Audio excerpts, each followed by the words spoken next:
Yoga vision செய்திகளுக்காக ஆனந்தி. விரிவான செய்திகளை காணும் முன் இன்றைய முக்கிய செய்திகள். தகவல் அறியும் சட்டத்தின் அமைப்பை வலுப்படுத்த வேண்டும், வைத்திலிங்கம் எம்பி வலியுறுத்தல்.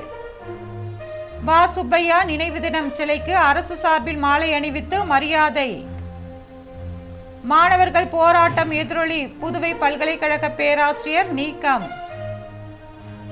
புதுச்சேரியை 3 புயல்கள் தாக்கும் அபாயம், வானிலையாளர் தகவல். இனி விரிவான செய்திகள். தகவல் அறியும் சட்டத்தின் அமைப்பை வலுப்படுத்த வேண்டும் என்று வைத்திலிங்கம் எம்பி வலியுறுத்தியுள்ளார். புதுச்சேரி மாநில காங்கிரஸ் தலைவர் வைத்திலிங்கம் செய்தியாளர்களை சந்தித்தார். அப்பொழுது அவர், நாட்டில் தகவல் அறியும் உரிமை சட்டம் இயற்றப்பட்டு 20 ஆண்டுகள் நிறைவடைந்து 21ஆம் ஆண்டில் அடியெடுத்து வைப்பதாகவும், தகவல் அறியும் உரிமை சட்டத்தில் 11 ஆணையர்கள் நியமிக்கப்பட்டனர். ஆனால் தற்போது 2 பேர் மட்டுமே உள்ளதாக கூறினார். 9 இடங்கள் காலியாக உள்ளதாகவும், இதனால் தகவல் பெறுவதில் காலதாமதம் ஏற்படுவதாகவும், தகவல் அறியும் உரிமை சட்டத்தின் பல தகவல்கள் கொடுக்காமல் மறைப்பதற்காகவே ஆணையர்கள் நியமிக்கப்படவில்லை என்றார். தகவல் அறியும் உரிமை சட்டத்தின் அமைப்பினை வலுப்படுத்த வேண்டும் என்றும், நேர்மையான, நியாயமான, வெளிப்படையான அரசாங்கம் இருக்க வேண்டும் என்பதற்காகத்தான் காங்கிரஸ் அரசாங்கம் இந்த சட்டத்தை கொண்டு வந்தது என்றார். ஆனால் தற்போது பாஜக அரசாங்கம் தகவல் தருவதையே மறுத்து வருவதாக அவர் குற்றம் சாட்டினார். புதுவை பல்கலைக்கழகத்தில் போராட்டம் நடத்திய மாணவர்களை அப்புறப்படுத்த நிர்வாகம்தான் போலீசாரை அழைத்துள்ளதாகவும், தவறு செய்தவர்களுக்கு ஆதரவாக காவல்துறை செயல்பட்டுள்ளது என்றார். பாலியல் குற்றச்சாட்டுக்கு உரியவர் மீது நடவடிக்கை எடுக்க வேண்டும் என்றும் அவர் வலியுறுத்தினார். பா. சுப்பையாவின் நினைவு தினத்தையொட்டி அவரது சிலைக்கு அரசு சார்பில் மாலை அணிவித்து மரியாதை செலுத்தப்பட்டது. புதுச்சேரி அரசு செய்தி மற்றும் விளம்பரத்துறை சார்பில் மக்கள் தலைவர் வா. சுப்பையாவின் நினைவு தினம் இன்று அனுசரிக்கப்பட்டது. இதனையொட்டி நெல்லித்தேப்பு சந்திப்பில் அமைந்துள்ள அவரது சிலைக்கு பொதுப்பணித்துறை அமைச்சர் லட்சுமி நாராயணன், துணை சபாநாயகர் ராஜவேலு, சட்டமன்ற உறுப்பினர்கள் ஏ.கே.டி. ஆறுமுகம், கே.எஸ்.பி. ரமேஷ், பாஸ்கர் என்கிற தட்சிணாமூர்த்தி ஆகியோர் மாலை அணிவித்து மரியாதை செலுத்தினர். திமுக சார்பில் சட்டமன்ற எதிர்க்கட்சித் தலைவர் சிவா, சட்டமன்ற உறுப்பினர் அனிபால் கென்னடி ஆகியோரும், இந்திய கம்யூனிஸ்ட் கட்சி சார்பில் மாநில செயலாளர் சலீம் தலைமையில் முன்னாள் அமைச்சர் விஸ்வநாதன், முன்னாள் சட்டமன்ற உறுப்பினர் நாரா கலைநாதன், ஏஐடியூசி மாநில பொதுச் செயலாளர் சேது செல்வம், சிபிஐ நிர்வாக குழு உறுப்பினர்கள் சுப்பையா, அந்தோணி, எழிலன் உள்ளிட்டோரும் சிலைக்கு மாலை அணிவித்து மரியாதை செலுத்தினர். மாணவர்கள் போராட்டத்தின் எதிரொலியாக புதுவை பல்கலைக்கழக பேராசிரியர் நீக்கம் செய்யப்பட்டுள்ளார். புதுச்சேரி மத்திய பல்கலைக்கழகத்தில் காரைக்கால் கிளையில் பேராசிரியர் மீது மாணவி ஒருவர் அளித்த புகார் பேரில் பல்கலைக்கழகத்தில் தொடர்ச்சியாக மாணவிகள் கூறும் பாலியல் குற்றச்சாட்டுகளின் அடிப்படையிலும் மாணவர்கள் போராட்டத்தில் ஈடுபட்டனர். மாணவர்கள் பேராசிரியரை பணி நீக்கம் செய்ய வலியுறுத்தியும், பல்கலைக்கழக மானிய குழு 2015 விதிகளின்படி பாலியல் புகார்களை விசாரிக்கும் கமிட்டியை அமைத்திட கோரியும் போராட்டத்தில் ஈடுபட்டனர். துணைவேந்தர் அலுவலகத்தை முற்றுகையிட்டு துணைவேந்தர் பிரகாஷ் பாபியை வெளியே வரவிடாமல் சிறைப்பிடித்து நடத்திய போராட்டத்தில் போலீசார் வரவழைக்கப்பட்டு மாணவர்கள் மீது தடியடி நடத்தப்பட்டது. இதில் 6 மாணவிகள் உட்பட 24 மாணவர்களை வலுக்கட்டாயமாக போலீசார் கைது செய்தனர். அவர்கள் மீது 4 பிரிவுகளின் கீழ் வழக்கு பதிவு செய்யப்பட்டது. காலப்பட்டு காவல் நிலையத்தில் விடிய விடிய வைக்கப்பட்டனர். இதற்கு பல்வேறு அரசியல் கட்சி தலைவர்கள் எதிர்ப்பு தெரிவித்ததை அடுத்து கைது செய்யப்பட்ட மாணவர்கள் ஜாமீனில் விடுவிக்கப்பட்டனர். போலீசார் மற்றும் பல்கலைக்கழக நிர்வாகத்தை கண்டித்து மாணவ மாணவியர் 2 நாட்களாக போராட்டத்தில் ஈடுபட்டனர். இதற்கிடையே மாணவர்களை போலீசார் கடுமையாக தாக்கும் வீடியோ சமூக வலைதளங்களில் பரவியது. போலீசாரின் செயலுக்கு பல்வேறு அரசியல் கட்சியினர் கண்டனம் தெரிவித்தனர். இந்நிலையில் பாலியல் குற்றச்சாட்டிற்குள்ளான புதுவை பல்கலைக்கழக இயக்குனர் பேராசிரியர் மாதவையா காரைக்கால் வளாக தலைவர் பொறுப்பில் இருந்து நேற்று அதிரடியாக விடுவிக்கப்பட்டுள்ளார். அவருக்கு பதிலாக பேராசிரியர் தரணிக்கரசு காரைக்கால் கிளை வளாக தலைவராக நியமிக்கப்பட்டுள்ளார். புதுச்சேரியை 3 புயல்கள் தாக்கும் அபாயம் உள்ளதாக வானிலையாளர் தெரிவித்துள்ளார். புதுச்சேரியில் தென்மேற்கு பருவமழை காலத்தை விட வடமேற்கு பருவமழை காலத்தில் மழைப்பதிவு அதிகமாக இருக்கும். நடப்பாண்டு தென்மேற்கு பருவமழை இயல்பை விட அதிகமாக பதிவாகியுள்ளது. மொத்தமாக 575.3 மில்லிமீட்டர் மழை பதிவாகியுள்ளது. கூடுதலாக 173.4 மில்லிமீட்டர் மழை பெய்துள்ளது. தற்போது வடகிழக்கு பருவமழை தொடங்கியுள்ளது. இந்த காலத்திலும் இயல்பை விட அதிகமாக மழை பெய்யும் என்று புதுச்சேரி வானிலையாளர் பாலமுருகன் தெரிவித்துள்ளார். இந்த ஆண்டு வடகிழக்கு பருவமழை சராசரியை விட அதிகமாக இருக்கும். தென்மேற்கு பருவமழை சீசனில் கூட இயல்பை விட அதிகமாக மழை பெய்துள்ளது. இந்த ஆண்டு வடகிழக்கு பருவமழை தொடங்கியவுடன் கனமழைக்கு வாய்ப்பு உள்ளது. குறிப்பாக அக்டோபர் 3ஆம் வாரத்தில் இருந்து புதுவையில் கனமழை பெய்யக்கூடும். 2 முதல் 3 புயல்கள் தாக்கக்கூடும் என்று கணிக்கப்பட்டுள்ளது.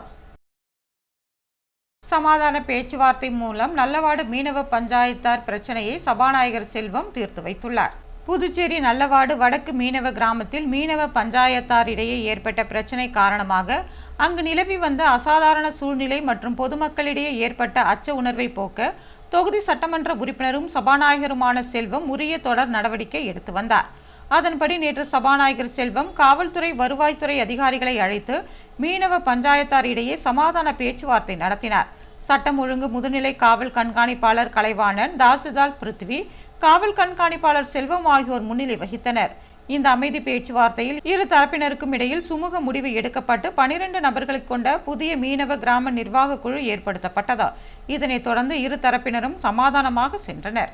கிறிஸ்து பொறியியல் கல்லூரியின் 7ஆம் ஆண்டு பட்டமளிப்பு விழாவில் ஏராளமானோர் கலந்து கொண்டனர். புதுவை மூலக்குளத்தில் இயங்கி வரும் கிறிஸ்து பொறியியல் மற்றும் தொழில்நுட்ப கல்லூரியின் 7ஆம் பட்டமளிப்பு விழா கல்லூரி வளாகத்தில் நடைபெற்றது. கல்லூரியின் மேலாண் இயக்குனர் சாம்பால் தலைமை தாங்கினார். சிறப்பு விருந்தினராக ஜோஹோ கார்ப்பரேஷன் சேனல் நிறுவனத்தின் இணை இயக்குனர் ராஜேந்திர தண்டபாணி கலந்து கொண்டு சிறப்புரையாற்றி பல்வேறு துறைகளில் பட்டம் முடித்த மாணவர்களுக்கு பட்டம் வழங்கினார். கல்லூரி முதல்வர் சிவக்குமார் வரவேற்புரையாற்றினார். கல்லூரி இயக்குனர் குமரவேல் மற்றும் தலைமை நிர்வாக அதிகாரி சுப்பிரமணியம் ஆகியோர் விழா சிறப்புரையாற்றினர். 2020 கல்வியாண்டில் பட்டம் முடித்த மாணவர்களுக்கு பட்டமும், பல்கலைக்கழக அளவில் இடங்களை பிடித்த மாணவர்களுக்கு பதக்கமும் வழங்கப்பட்டது. இதில் பல்கலைக்கழக அளவில் தங்கம் பெற்றுள்ள 19 மாணவர்களும், பல்கலைக்கழக அளவிலான தரவரிசை பட்டியலில் உயர்ந்த இடங்களை பெற்றுள்ள 197 மாணவர்களும் அடங்குவர். விழாவில் சாம்பால் கல்வி அறக்கட்டளை குழுமத்தின் அனைத்து கல்லூரி முதல்வர்கள், துறை தலைவர்கள், பேராசிரியர்கள், இணை பேராசிரியர்கள், மாணவர்கள், பெற்றோர்கள் கலந்து கொண்டனர். மின் மற்றும் மின்னணுவியல் துறையின் தலைவரும் கல்லூரி தலைமை வேலைவாய்ப்பு அலுவலருமான தியாகராஜன் நன்றி உரையாற்றினார். விழாவிற்கான ஏற்பாடுகளை கல்லூரி பேராசிரியர்கள், மாணவர்கள், ஊழியர்கள் செய்திருந்தனர். கீழ்புத்துப்பட்டு விவேகானந்தர் ஊரக சமுதாய கல்லூரியில் தீ விபத்து குறித்த விழிப்புணர்வு பயிற்சி வகுப்பு நடைபெற்றது. கீழ்புத்துப்பட்டு சுவாமி விவேகானந்தர் ஊரக சமுதாய கல்லூரியில் தீ விபத்திலிருந்து தற்காத்துக் கொள்வதை மையமாக கொண்டு சிறப்படி நேரடி காட்சி மற்றும் பயிற்சி வகுப்பு கல்லூரி விளையாட்டு அரங்கில் நடைபெற்றது. மரக்காணம் தீயணைப்பு மற்றும் மீட்பு துறையை சேர்ந்த 20க்கும் மேற்பட்ட தீயணைப்பு மற்றும் மீட்பு குழுவினர் இந்த பயிற்சி வகுப்பை செய்து காட்டினர். வீடுகள், பொது இடங்கள் மற்றும் பணி செய்யும் தொழிற்சாலை உள்ளிட்ட பல்வேறு இடங்களில் ஏற்படும் தீ விபத்து குறித்தும், எந்த மாதிரியான தீ விபத்திற்கு எந்த விதமான தீ அணைப்பான் பயன்படுத்த வேண்டும் என்பது குறித்தும் செய்து காட்டினர். வீடுகளில் சமையல் எரிவாயு சிலிண்டர் மூலம் ஏற்படும் தீ விபத்து குறித்தும் விளக்கினர். கட்டிடங்களில் சிக்கியவர்களை பாதுகாக்கும் முறை குறித்து எடுத்துரைக்கப்பட்டது. 13க்கும் மேற்பட்ட தொழிற்கல்வி பயிலும் 200க்கும் அதிகமான மாணவர்கள் இந்த பயிற்சி வகுப்பில் பங்கேற்றனர். நேரடி பயிற்சி வகுப்பை மரக்காணம் தீயணைப்பு நிலைய station fire officer sub inspector Palani தலைமையில் லீடிங் ஃபயர்மேன் ஜெயக்குமார் வழிநடத்தினார். சுமார் 17 தீயணைப்பு வீரர்கள் இந்த வகுப்பை செய்து காட்டினர். அனைத்து தீயணைப்பு அதிகாரிகள் மற்றும் வீரர்களை கல்லூரி முதல்வர் நினைவு பரிசு வழங்கி கௌரவித்தார்.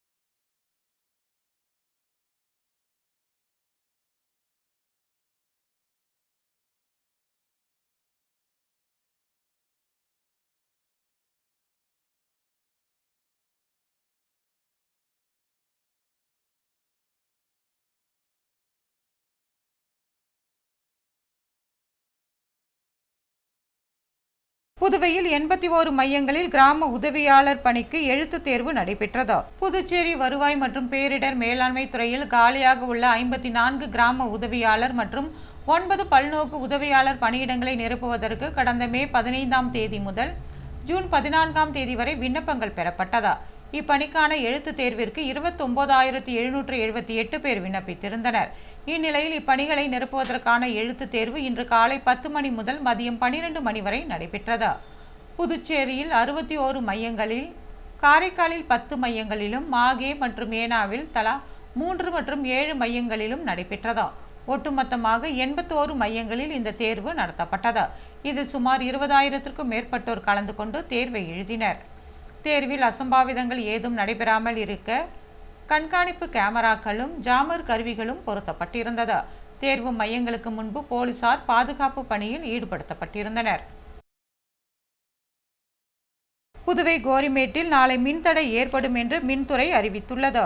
புதுச்சேரி குருமாம்பேட்டை துணை மின் நிலையத்தில் வருடாந்திர உபகரணங்கள் அளவு திருத்த பணிகள் மற்றும் பராமரிப்பு பணிகள் மேற்கொள்ள இருப்பதால் நாளை காலை 9 மணி முதல் மதியம் 1 மணி வரை கோரிமேடு காவலர் குடியிருப்பு, தட்டாஞ்சாவடி தொழில்பேட்டை, சுப்பையா நகர், பாக்குமுடையன்பேட், ஆனந்தபுரம், அரசு அச்சகம் உள்ளிட்ட பகுதிகளில் மின்தடை ஏற்படும் என்று மின்துறை தெரிவித்துள்ளது.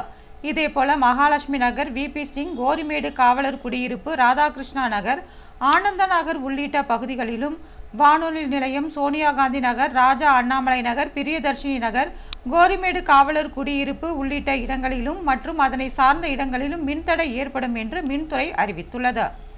மேட்டுப்பாளையம், டிராக் முனையம், போக்குவரத்து நகர், ஹரிநமோ நகர், பிரியதர்ஷினி நகர், ராஜா அண்ணாமலை நகர், என்ஆர் ராஜு நகர், சிவாஜி நகர், காமராஜர் நகர், குருநகர் உள்ளிட்ட பகுதிகளிலும் நாளை மின்தடை ஏற்படும் என்று மின்துறை அறிவித்துள்ளது. 3 மாதமாக நிறுத்தி வைக்கப்பட்டிருந்த இலவச அரிசி வழங்கும் திட்டம் மீண்டும் தொடங்கப்பட்டுள்ளது. புதுச்சேரி ரேஷன் கடைகளில் சிவப்பு அட்டைதாரர்களுக்கு 20 கிலோவும், மஞ்சள் கார்டுகளுக்கு 10 கிலோ அரிசியும் வழங்கப்பட்டு வந்தது. முந்தைய காங்கிரஸ் ஆட்சியில் இலவச அரிசி வழங்குவதில் முறைகேடு நடப்பதாக கூறி அப்போதைய கவர்னர் கிரண்பேடி அரிசி வழங்கும் திட்டத்தை ரத்து செய்து பயனாளிகளின் வங்கிக் கணக்கில் பணம் செலுத்தப்பட்டது. அதன் பிறகு முதலமைச்சர் ரங்கசாமி தலைமையில் என்ஆர் காங்கிரஸ் பாஜக கூட்டணி ஆட்சிக்கு வந்த பிறகு கடந்த ஜனவரி மாதம் முதல் மீண்டும் இலவச அரிசி வழங்கப்பட்டு வருகிறது. மாதந்தோறும் அரிசி வழங்கப்பட்டு வந்த நிலையில் கடந்த 3 மாதங்களாக அரிசி வழங்கப்படவில்லை. இதனால் மக்கள் ஏமாற்றம் அடைந்தனர். ஏற்கனவே அரிசி டெண்டர் எடுத்த நிறுவனத்திற்கான டெண்டர் காலம் நிறைவடைந்தது. அரசின் தரப்பில் 2 மாத காலத்தை நீட்டிக்க கவர்னர் அனுமதி தரவில்லை என்று தெரிய வந்தது. இதனால் அதிகாரிகள் வேறொரு நிறுவனத்திற்கு மறு டெண்டர் விட்டு கவர்னரிடம் ஒப்புதல் பெற நடவடிக்கை எடுத்து வந்தனர். மத்திய கூட்டுறவு நிறுவனமான கேந்திரிய பந்தர் இலவச அரிசிக்கான டெண்டரை எடுத்துள்ளது. இந்நிலையில் நேற்று முதல் நியாய விலை கடைகள் மூலம் இலவச அரிசி வழங்கும் பணி மீண்டும் தொடங்கப்பட்டுள்ளது. படிப்படியாக அனைத்து பகுதிகளுக்கும் இலவச அரிசி வழங்கப்பட உள்ளது. புதுவையில் இன்றைய தங்கம் மற்றும் வெள்ளி விலை விவரம். தங்கம் 1 கிராம் 11,340 ரூபாய். ஒரு சவரன் தங்கம் 90,720 ரூபாய். வெள்ளி 10 கிராம் 1,810 ரூபாய். மீண்டும் இன்றைய முக்கிய செய்திகள். தகவல் அறியும் சட்டத்தின் அமைப்பை வலுப்படுத்த வேண்டும், வைத்திலிங்கம் எம்பி வலியுறுத்தல். பா. சுப்பையா நினைவு தினம் சிலைக்கு அரசு சார்பில் மாலை அணிவித்து மரியாதை. மாணவர்கள் போராட்டம் எதிரொலி, புதுவை பல்கலைக்கழக பேராசிரியர் நீக்கம். புதுச்சேரியை 3 புயல்கள் தாக்கும் அபாயம், வானிலையாளர் தகவல். இத்துடன் செய்திகள் நிறைவு பெறுகிறது. வணக்கம்.